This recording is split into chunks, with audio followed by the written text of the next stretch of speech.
Hello, everybody. I am Angry Bird. We're back with a new Steel Division League cast today, and we are continuing the best of five matchup between Gonzo and Quadriyu in the Steel Division League Season 5 Division 1 Grand Final. This is the third game in a best of five. Spoilers from this point onwards. If you haven't watched the previous games, go back and watch them. Stop this video now, go back and watch them if you want to catch them. They are great games, so definitely do that. And if you haven't seen them, then why? Hit the subscribe button, make sure you don't miss them when they actually come out. But yeah, spoilers from this point onwards. So Gonzo is 2-0 up in this best of five matchup between these two players. So if Gonzo wins today, then that's it. It's all over. He's crowned Steel Division League Season 5 champion, which will be for a third time, I think. Hopefully I've got that right. I think it would be a third time. But Quadriyu, he's proven in the previous games that he can do it. So he just actually has to do it. And today he's gone with a change of division. And he's gone with the 3rd Canadians instead of the 2nd French Armoured. So we'll have to see how that works for him. And actually a change in income as well. So let's head into the decks. On the left hand side today, we have Gonzo. He's playing the 10th guard tank core. Don't mind the dog in the background. He's just a whiny little dog. Always wants attention and doesn't understand why I'm talking to a computer screen and nobody's here. So yeah, 10th guard's tank core on the left hand side in red, and he's playing balanced income like he has done for the last 2 games. Plenty of Rizvedkas, which I think Gonzo has been utilising, the Rizvedkas, and in the first game, the Panzerschrecks on the Jaeger division. He's definitely been, utilising those weapons as part of his game to defeat Quadriyu. Quadriyu clearly likes using his Shermans. He's picked 3 Sherman divisions so far, and I think Gonzo is recognising that, and he is liberally using bazookas and Panzerschrecks to help him defeat those Shermans. So not a surprise to see all of those cards in A phase with those Rizvedka units. We see 46 tanks in this deck, a couple of T-34-85 spread amongst some T-34-76, and we've got 4 T6 Tigers, captured German Tigers now being used on the Russian side. So it'll be interesting to see Gonzo use those tanks. He's up against the 3rd Canadian, so I definitely think he has the kind of tank advantage. Yeah, definitely in the armoured stakes. Both the T-34-85 and the T6 Tiger actually should outmatch the Shermans. And I would be interested to see whether he uses those T6 Tigers around the kind of flanks of the Harashahe battlefield. I know I'm pronouncing that wrong, but I'm still getting there. What else do we have that's kind of interesting? I think the rest of it is fairly standard. Look out for the IL-237 plane in B phase. That thing has the 37 mils on it, and it used to be like massively deadly to the big heavy tanks, even the King Tigers and the IS-2s, but they kind of fixed it a bit because I think it was broken. After all, it is just a 37 mil, but it's still deadly to Shermans, that is for sure. Moving over to the right hand side, we have Quadriyu. Today he is in blue. He is playing the 3rd Canadian Infantry and a switch of income from Vanguard to Maverick. So previously he has been playing with a Maverick style, I would say. He's been very A phase focused. He's been rushing really hard. But yeah, he's been using the Vanguard income, I think, for the extra A phase income rather than, Maverick that gets that B phase income. So we'll have to see how that works for him. But his style can definitely complement the Maverick income well. So we will have to see how he gets on. In terms of the Canadians, I mean, it's been a while since we've seen the Canadians. It's interesting the number of infantry squads that Quadriyu has built himself in this deck, and but it is a lot less than we used to have with the Canadians. Can you remember the time that we had like 140 squads of rifles in the Canadian division? Um, yeah, things have changed, but that's probably because Quadriyu has no C phase cards, and I think they're like 24 squads per card in C phase, so that's probably the reason why there's only 69 squads of infantry and not 140. Like I said, when looking at Gonzo's deck, he clearly likes the Sherman divisions because this is the third Sherman division he's using.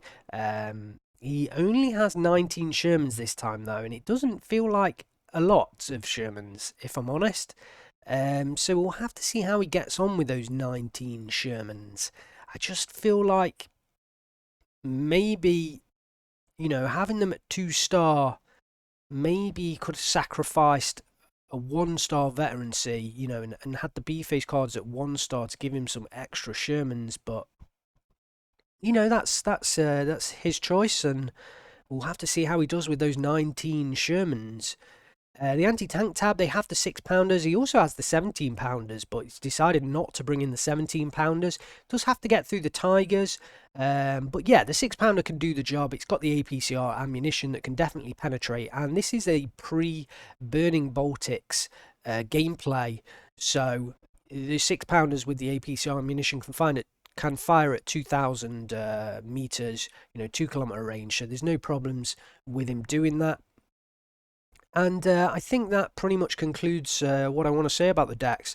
We do see 2 off-map vehicles this time for Quadriyu, whereas previously with the French he's only had that single one. So we'll have to see how effective that extra off-map is. Right, let's get ourselves into the game and let's get going. So, a recap. On the left-hand side in red, we have Gonzo playing the 10th Guards Tank Corps on balanced income. And on the right-hand side in blue, we have Quadriyu playing the 3rd Canadian Infantry on Maverick income. I feel like Quadriyu's going fairly aggressively in the centre, and interestingly enough, he isn't going for the flag that you can pretty much guaranteed take with flamers in the on this side of the map. He's actually taking his rifles Piat further south. Now that might be because he doesn't have the troops with the kind of speed, but I feel like the field engineers could still have made it in the white trucks, into that position. So, but similarly to the previous game, Gonzo spent a lot of forces, to try and take back that position, because that is the normal play that happens in this map.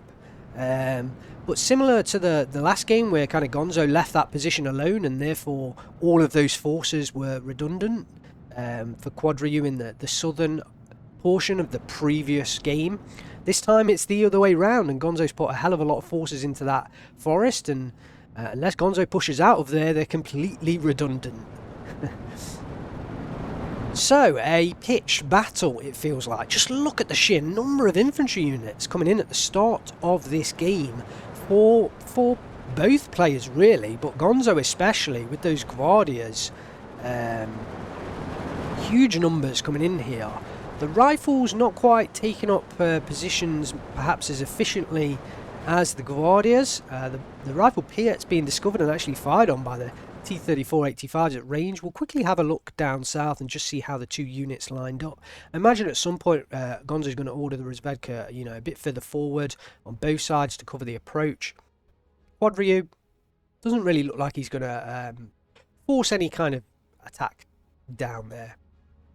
Gonzo is losing the flag, so he's calling in the Ognamichiki to cover. And a few of the infantry, I think a unit of rifles and a unit of engineers have gone down there. We do have a rifle leader up vetting the rifles in there to 3-star veterancy. The rifle Piats forced out of the forest by the Tanko Disaniki. They might actually make it all the way back to the buildings. Fortunately, the Tanko Disaniki do not have any long-range weaponry on them. So Quadriyu could actually move those rifle Piats just out the way, because he's not going to get back into that position now. So a little bit of skirmishing early on from both players, but nothing really major, I would say. Gonzo's got a very strong line, and I feel like Quadriyu's going to need an off-map. Oh, and I swear that was not set up. But yeah, I mean, it's kind of obvious, isn't it, what was going to happen there. Gonzo had a very strong front line, and so what do we see? We see the Ram 2 OP 140mm off-map as the white trucks look to overtake there. It's a rally day down here in Harashide. Almost rhyming, but not quite, because of the awful pronunciation, I'm sure. So yeah, the off-map is going to be key, I think, for Quadriyu to push forwards in this area, and Gonzo knows where the attack's coming. He's taken the north with ease. The south is a standoff, so what's left for him to do except fully reinforce the centre? And he's decided to do it with T-3485s and T-3476s mostly. I think the infantry in here has been there from the start of the game, from his initial orders. So definitely reinforcing with the tanks and trying to take out whatever the Shermans he comes up against. You know, Sherman 5DDs, or whether it's Wolverines that are microing back and forward from Quadriyu, trying to get shots on and use the extra reload time and aim time to his advantage, especially with them being 3 stars. But Gonzo does have some 3-star T-3485s in there as well, currently covering the road, it seems. So both players choosing to upvet, it seems like choosing to upvet their tanks. It looks like a Sherman, I think, has gone down in the north. The rifle leader's pushing forward. Quadriyu looks like he's getting into position for this off-map strike right now. 5 seconds and then it will come in. We can't quite get a good look at this as it comes down. Okay, so we see Quadriyu's units start to move. Gonzo immediately on it, backing off his tanks. And the Avto Komroti gets hit there. Does go down, and again Gonzo straight away on it with the fallback command, you know, taking his troops out of the line of fire and trying to ensure that, you know, there's no rush in for surrenders. But Quadriyu's taking it slow this time, and he's moving forward on foot with rifles and snipers. Doesn't really have the half tracks to kind of fast move forwards and try and, you know, quickly grab territory and surrenders. So it's much more of an infantry based push with the rifles and the defense group hopping into the building, but they're going to be decimated by the Tanko Disaniki at that close range, although they are actually out of the Molotov cocktail, so not quite as decimated as I initially imagined. Spitfire Mark 9E did come in there to hit the Zist 3 gun up on the northern side. Gonzo just falling that back again, although I'm not 100% sure he needed to do that. Rifles Piat tried to move back in there, but the Tanko Disaniki should cover that, no questions asked.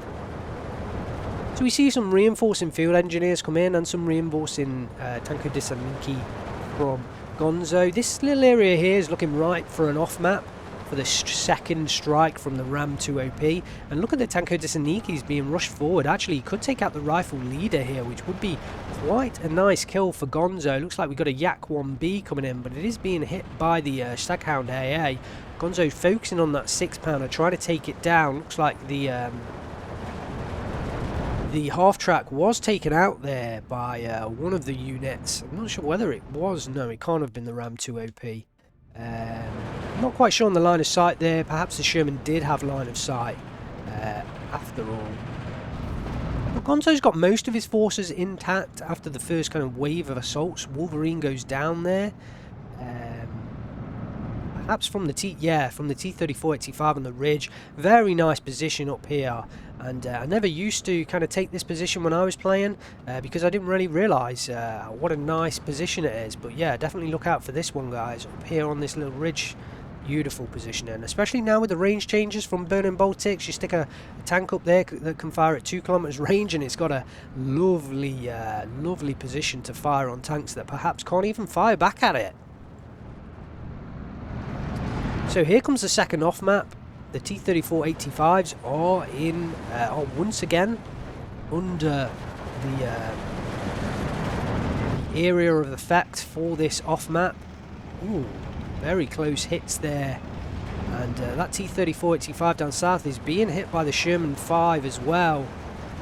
This time Gonzo pushing them, well no, now he's reversing back through. I kind of almost feel like he wanted to push them forwards, but the Shermans do take down the T-34-85 down south, and slow and steady from Quadriyu. I think he's getting the kills that perhaps he desires with these off maps, but he's definitely enabling the push forward with his slow-moving infantry units and supporting equipment. 6-pounder up from the centre crossroads here, firing on the T-34-85, and Gonzo backs that one away. Here comes a Yak-1B to target that 6-pounder and a Spitfire to target the T-34-85, but the Yak-1B is forced back by the Stag Hounds that are in there.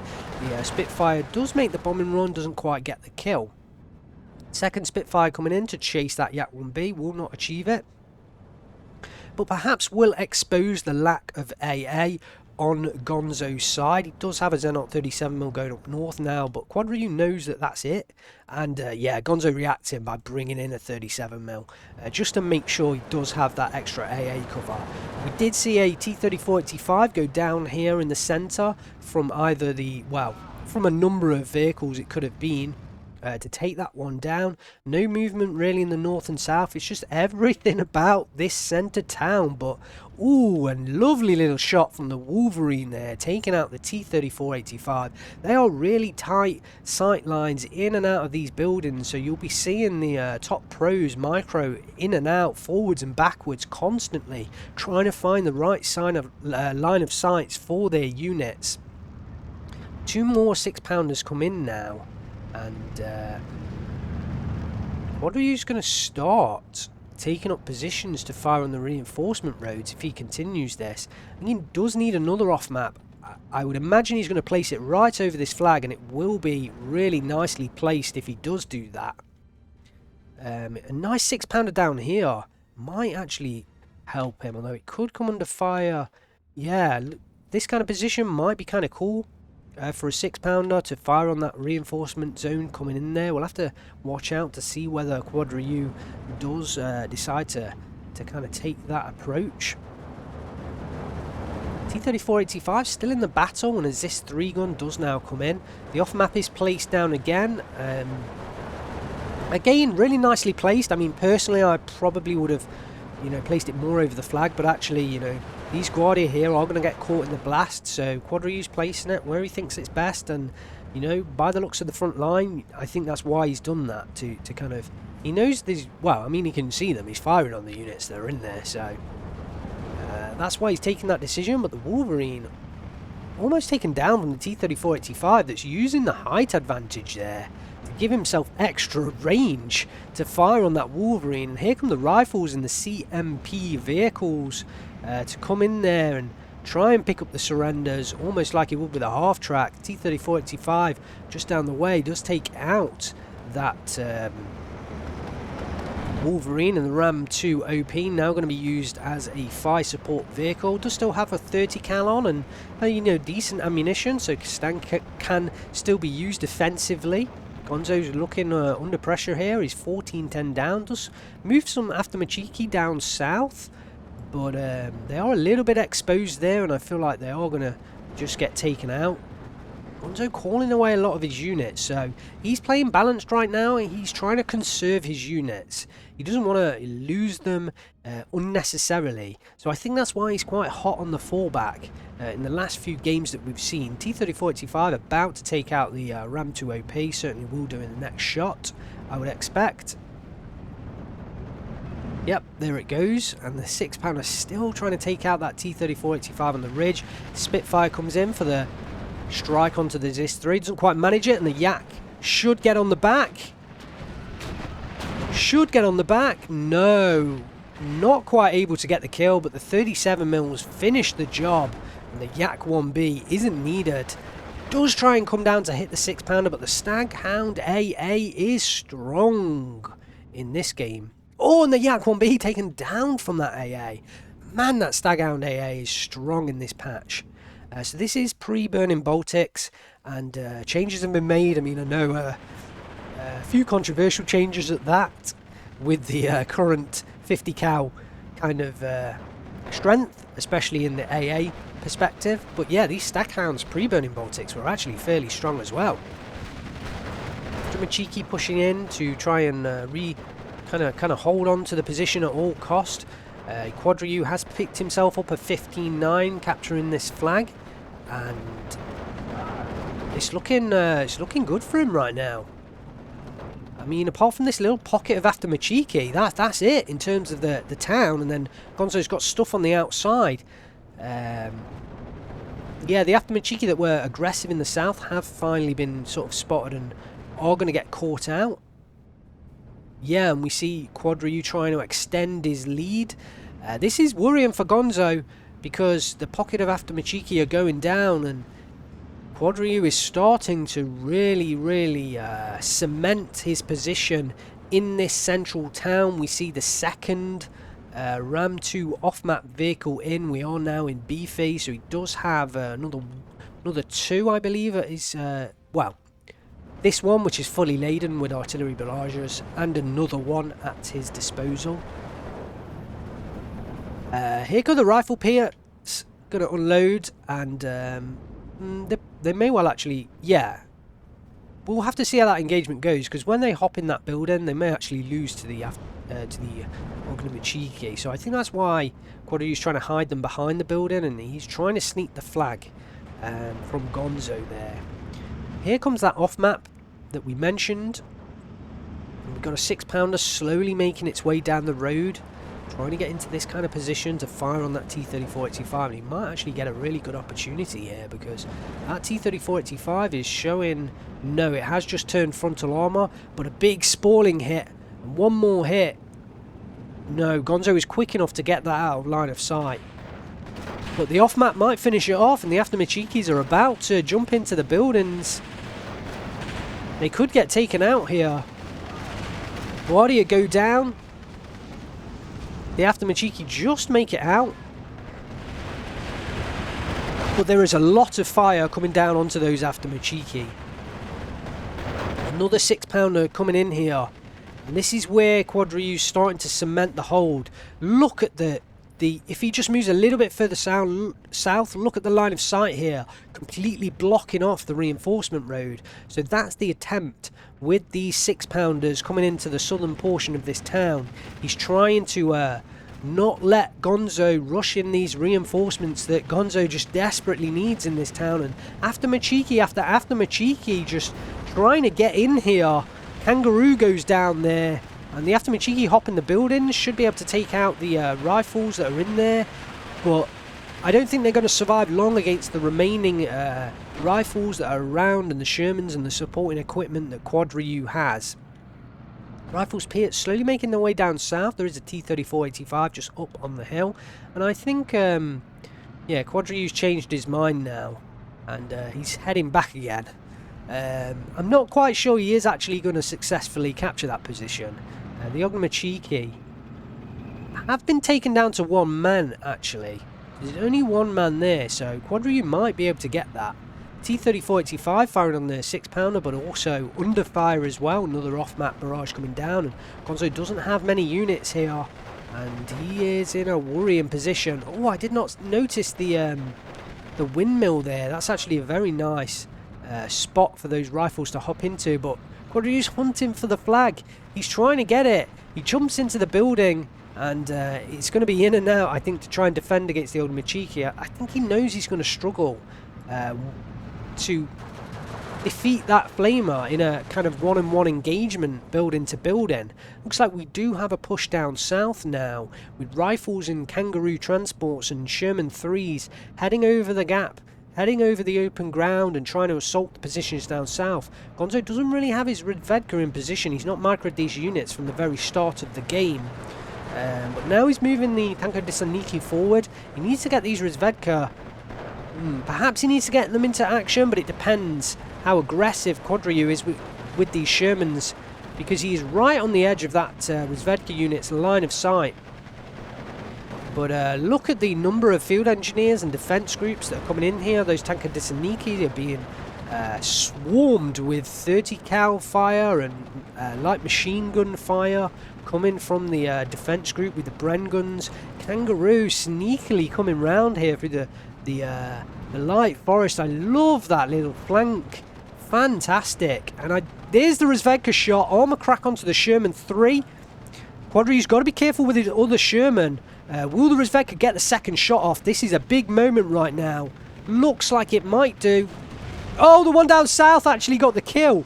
Both Redvedka get the shots off. But Gonzo's got to be careful because his southern Redvedka may well lose, may well get destroyed here. In fact, all of his units down south may well get destroyed. The Mosquito comes in for the bombing run onto the T-34-85. Doesn't manage to quite get the kill. The Guardias scare off the Kangaroo that decides to get out of that light forest before it's taken down with a close-range AT grenade. The Redvedka are falling back. The Tanko Disaniki will not hold against the onslaught of forces down in the southern side, and Quadriyu's made a perfect attack down here into the south. We do see a couple of T6 Tigers onto the battlefield, and this is it for Gonzo. 5 minutes left on the clock, 16-8. We've got 3 T6 Tigers on the battlefield, and Gonzo has to use these effectively. They're costly, and this is, I think, what it comes down to. If these Tigers can hold things for Gonzo, then perhaps he's still in with a chance. But if those Tigers goes down relatively easily, then that's a big wastage of points. He's rushing in Guardia reinforcements, but the Tigers are going to do a decent job. They don't have anything really to oppose them at this point in time on Gonzo's side of the southern forest there. Spitfire coming in to try and hit the Ogmachiki and should get the kill here. Nice move from Quadriyu. Beautiful play. He's been trying to get that flag, but the Ogmachiki just fantastic at defending building to building, you know, close flags like that. So just airstrike, perfect. And the rifles will hop into the building now. Or yeah, there we go. T6 Tiger coming down to try and stay in the open ground, but Gonzo needs to pick up flags. He's 18-6 down. 1 minute 30 left on the clock, and Quadriyu's actually pushed into the northern flag. He's taken down the forces that were here. I'm sure there were a few more Tanko Disaniki, and the Redvedka aren't holding the front line forward, which is why the defense group are capturing that territory. I don't think Quadriyu can hold that for too long, but he doesn't need to hold it for too long. He just needs to hold it for 3 minutes time, and that is a victory against Gonzo. But it looks like Gonzo is pushing back in the south, and I think he needs to launch a very swift counterattack because he has 2 minutes 30 left on the clock. He has to do something. He has to pick up flags, and he needs to pick up a fair few flags at that. Back up to the northern side, the defense group are going to go down, and that is going to enable Gonzo to take back one flag with the Tanko Disaniki here. So 16-8 now, 2 minutes left on the clock. Can Gonzo somehow pull this back? The T6 Tigers moving into a position where it can fight off the Wolverines over the open ground. Quite a big engagement. I think if the T6 Tiger can win this, perhaps Gonzo can rush some units across the gap. Perhaps it's not over for him down in the south. I think he also needs to consider, you know, taking back this compound here. It's just very lightly defended right now, but a rush of Shermans and Wolverines into the town to try and counter the kind of grouping of Guardia down here. And Gonzo having to fall those back. They are being defeated out in the open by the Sherman 3s with the 50 cals and no real tanks. The T6 Tiger that was in here has gone down in this position down here. I'm not exactly sure what took that out. Must have been the 6-pounder here, but the Northern Tiger's in the wrong position. The Shermans are able to use their immense fire support to take down the Guardia and the Xenaut 37mm that's in there. 16-8 to Quadriyu. 1 minute left on the clock. Can he hold on for this last 1 minute and pick himself up a game here against Gonzo? Take it to at least one more game, and perhaps, you know, he is still in this competition. The T6 Tiger, now comes the fast move. He has taken care of the Wolverines. Gonzo needs to pick up the flags. He's desperately going for it. He's got less than a minute left on the clock, and it's the right decision to push forward with this T6 Tiger, but there is a Piat waiting, and it's waiting for it. So Gonzo might not necessarily come through with the win there in that position. Nice kill onto the rifles Piat. I think the Guardia should be enough there to pick up the flag, but it's still 15-9, 30 seconds left on the clock. Quadriyu comes in with the Mosquito, trying to defeat the Tiger there. Oh, he gets the kill. He gets the kill and neutralizes that push on the southern side. And I think that could be it for Quadriyu. Look at the north. Gonzo, you know, he has opportunities to envelop the town. There's 13 seconds left on the clock. It's not enough time though. 15-9. Good kill on the Tiger down south. It definitely secures it. But Gonzo, oof, he was close here. Another 2 minutes and perhaps he could have come back. But it wasn't to be. Quadriyu picks up the victory. 23 minutes, 58 seconds. Congratulations to Quadriyu. 2,700 kills to 2,900 losses. Trade negative for a third game in a row, but it doesn't matter. This time he picks up the victory, and it is the victory that matters, not the kills and losses. Wow.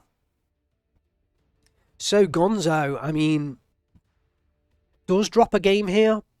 Quadriyu brings it back to 2-1 and gives himself another opportunity to stay in this competition, keeps himself in contention to win the crown, and that game really tight towards the end. I think the Maverick income suited Quadriyu really well in that game, and he played it really well because he used those off maps in the center town early on, but I think while I was casting, I was saying that he wasn't rushing in there. It was more of a slow, you know, moving barrage effect where he'd use those off map artillery units to barrage the front line and then slowly push forward with infantry, and then barrage ahead again and push forward with infantry, you know. And I think that helped him having that Maverick income, because it wasn't necessarily a vanguard rush. It was a slow paced progress that Quadriyu made across the battlefield. So really well played. Let's have a look at the kills for Quadriyu. Remember, he did trade negative, so I'm not really expecting, you know, huge kill lists.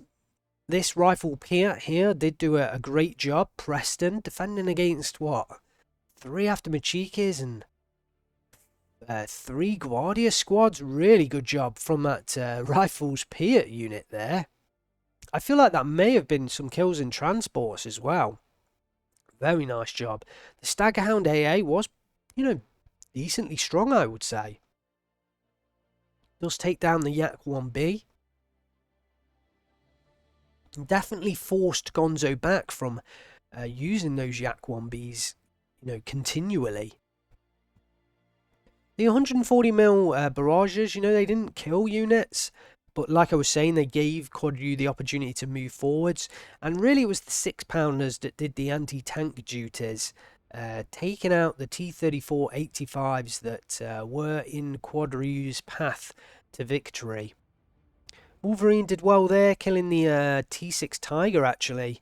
May have been the Wolverine then, not the 6-pounder that got the T6 Tiger kill in the south. I originally thought it was the 6-pounder. I did miss that at the time, but obviously we can't capture everything.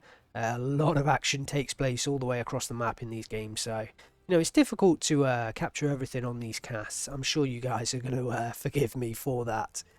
Let's just have a look at the kills for Gonzo. T-3485 did show how Quadriyu needed to dispatch them with his 6-pounders because, yeah, I mean, look at the vehicles that those T-3485s are destroying. And more here, more T-3485s destroying Wolverines and 6-pounders, and actually getting the kills onto the Staghound AA. I feel like this one must have been the unit that was in the north that had kind of flanked around the northern portion of the town and was kind of sitting in a position where, you know, if Gonzo had another 2 minutes, he could really have pushed forwards and completely enveloped the town. And Rachmaninoff, the famous composer there, being brought back to life to push forward forces on the Eastern Front. Perhaps a descendant of Rachmaninoff. D6 Tiger gets a few kangaroo kills and a 6-pounder, but, you know, I think it was the right call from Gonzo to bring in those T6 Tigers when he did, but, you know, he just didn't have the time. Just didn't have the time to use them perhaps as effectively as he was hoping to do so. What a game. 3 games down in this best of 5. Gonzo currently in the lead, 2 games to 1. He just needs one more victory to crown himself champion of Steel Division League Season 5. And Quadriyu brings back a game. He's still in this competition. And if he wins the next 2, we've seen it's possible. He's done the deed at last. And yeah, I'm sure the next 2 games are going to be fantastic. And like I say, if Quadriyu does win those 2 games, he is in with a shot of crowning himself champion. And what a fantastic result that would be for Quadriyu, because he has risen through the ranks very quickly in the Steel Division 2 competitive scene. It wasn't too long ago that we saw him in Division 4 and Division 3. So yeah, he's proven that he can tangle with the absolute best at Steel Division 2. And you're going to, well, we're going to find out what he's made of in the next game. Can he take it to a best of 5, a full 5 games? The only way to find out is to stay tuned, I guess. Hit that subscribe button and make sure you don't miss the next game when it comes out. Thanks very much for watching. I am Angry Bird. I will see you next time.